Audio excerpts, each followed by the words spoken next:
अब हुँदा हुँदा हरियो रङको साझा बसको इतिहास पनि मेटाएर नीलो बस बनाइने भएको छ। अहिले नेपालको राजनीति निलाम्य छ। संसदमा नीलो रङको पर्याय रासोपाको लगभग 2/3 एकलौटी शक्ति र सरकार छ। नयाँ निर्माण गरिएको प्रतिनिधि सभा पुरापुर नीलो रङले रङ्गिएका छन्। कार्पेट, कुर्सी, पर्खाल र छानोसम्मै। त्यतिले नपुगेर काठमाडौँ उपत्यकामा गुड्ने हरियो रङको साझा बसलाई समेत रङ बदलेर अब नीलो रङले रङ्ग्याउने र ब्लू बसको नामाकरण गरिने भएको छ। चितवनमा रासोपा सभापति रवि लामिछानेले सुरु गरेको तर सुपर फ्लप भएको ब्लू बसको कन्सेप्ट काठमाडौँमा साझा बसमा लादिएको छ। पहिलो चरणमा साझा यातायातका 8वटा बसलाई ब्लू बसमा परिणत गर्ने तयारी भइरहेको पूर्वाधार विकास मन्त्रालयले जनाएको छ। महिलाहरूलाई निशुल्क र सुरक्षित यात्राका लागि ब्लू बस चलाउने सरकारको नीति अनुसार काम अगाडि बढाइएको छ। ब्लू बसको सञ्चालन खर्च नेपाल सरकारले नै बेहोर्ने तयारी छ। तर सामाजिक सञ्जालमा रासोपा सरकारको यो कदमबारे चर्को आलोचना र व्यङ्ग्य सुरु भएको छ। अब सेतो टावर धरहरालाई पनि नीलो रङ पोतेर घन्टी झुन्ड्याउनु पर्ने व्यङ्ग्य थालिएको छ। नागढुङ्गा सुरुङ मार्गलाई नीलो रङ पोतेर नीलो गुफा नामाकरण गर्नुपर्ने व्यङ्ग्य पनि सामाजिक सञ्जालमा खपत भइरहेको छ। आम नागरिकले समेत साझा बसको इतिहासलाई मेटाएर रासोपाले राजनीतिक खेती सुरु गर्न लागेको भन्दै चिन्ता व्यक्त गर्न थालेका छन्। अझ महिलाका लागि निशुल्क गरिने भनी प्रचार गरिएकोमा काठमाडौँका नागरिकहरू असन्तुष्ट देखिएका छन्। यस्ता निशुल्कको स्किम काठमाडौँमा नभई दुर्गम गाउँमा लैजानु पर्ने उनीहरूको सुझाव छ। महिला र पुरुष भन्ने कुरै खास त्यो नै मलाई चाहिँ व्यावहारिक जस्तो चाहिँ लाग्दैन मेरो बुझाइमा चाहिँ। हेर्नुहोस् है, हो विकट ठाउँमा दुर्गममा चाहिँ हुँदा धेरै राम्रो हो नि। यहाँ सहर बजारमा त पर्याप्त गाडीहरू जति पनि छँदैछन् त्यति भाडा तिर्न नसक्ने पनि छैनन्।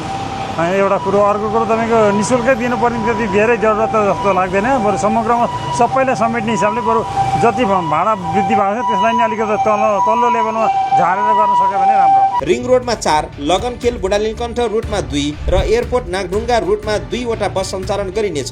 सकेसम्म साउन महिनाभित्रै सुरु गर्ने गरी काम भइरहेको बताइएको छ। साझा यातायातमा 90% भन्दा बढी सेयर नेपाल सरकारको छ। यो सार्वजनिक यातायात कम्पनीमा नेपाल सरकार, काठमाडौँ महानगरपालिका, ललितपुर महानगरपालिका, महालक्ष्मी नगरपालिका र गोदावरी नगरपालिकाले लगानी गरेको छ। तर सरकारको स्वामित्वमा रहेको साझा बसको यति लामो इतिहासलाई मेटाउन खोजिएको छ। अहिले पनि साझा यातायात घाटामै सञ्चालन भइरहेको छ।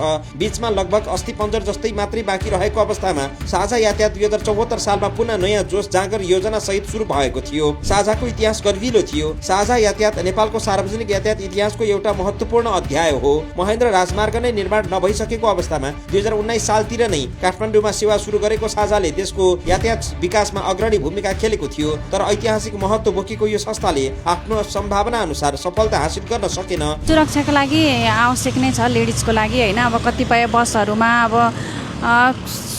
मतलब बसमा त सिटभन्दा बढी मान्छे त हाल्न नमिल्ने हो है।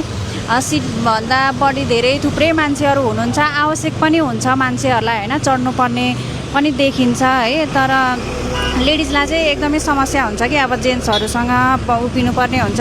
कतिपय जेन्ट्सहरूले नै बुझेर पनि लेडिजहरूलाई चाहिँ सिट दिनुपर्ने हो होइन। जेन्ट्सहरू चाहिँ बसिराख्नु भएको हुन्छ, लेडिजहरू चाहिँ उभिरहेको हुन्छ। अब बसमा हो यताउता छोइछाइ त हुन्छ होइन, सबैजनाको त्यो त हुन्छ, त्यो पनि मान्छ। तर कतिपय जेन्ट्सहरू त्यस्तो नकारात्मक सोचले पनि चढ्नु भएको हुन्छ कि ठिक छ सरकारको सोच होइन, लेडिजहरूलाई सुरक्षा दिउँ भन्ने ठिकै छ। अहिले जति जे गर्नुहुन्छ सरकारले अब त्यही हिसाबले गर्नुहुन्छ, पछि बढाउँदै जानुहुन्छ नि।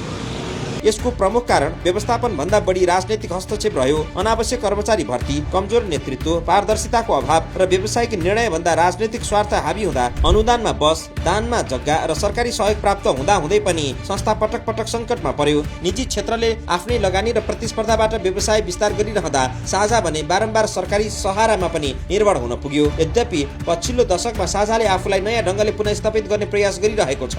विद्युतीय बस सञ्चालन, चार्जिङ पूर्वाधार निर्माण, डिजिटल टिकटिङ, यात्रु मैत्री सेवा र स्वच्छ सार्वजनिक यातायात तर्फको पहल सकारात्मक संकेतहरू हुन्। नेपालको जलविद्युत उत्पादन बढ्दै गइरहेको सन्दर्भमा विद्युतीय सार्वजनिक यातायातलाई प्राथमिकता दिनु दीर्घकालीन दृष्टिले उपयुक्त रणनीति पनि हो। तर विद्युतीय बस खरिद गर्नु मात्र सफलता होइन, ती बसलाई व्यावसायिक रूपमा दिगो बनाउने, सेवा गुणस्तर सुधार्ने, सञ्चालन खर्च नियन्त्रण गर्ने र खुला बजारमा निजी क्षेत्रसँग प्रतिस्पर्धा गर्न सक्ने क्षमता नै साझाको वास्तविक परीक्षा हो। सरकारी अनुदानले संस्था स्थापना गर्न सहयोग गर्न सक्छ, तर संस्थाको दीर्घकालीन अस्तित्व भने कुशल व्यवस्थापन, नवप्रवर्तन र आर्थिक सुशासनमा नै निर्भर हुन्छ। तर आज साझा यातायातसँग अवसर पनि छन् र चुनौती पनि। तर त्यो गर्विलो इतिहास, अवसर र चुनौतीलाई मेटाएर साझालाई रासोपाले आफ्नो राजनैतिक ढाल बनाउन खोजेको देखिएको छ।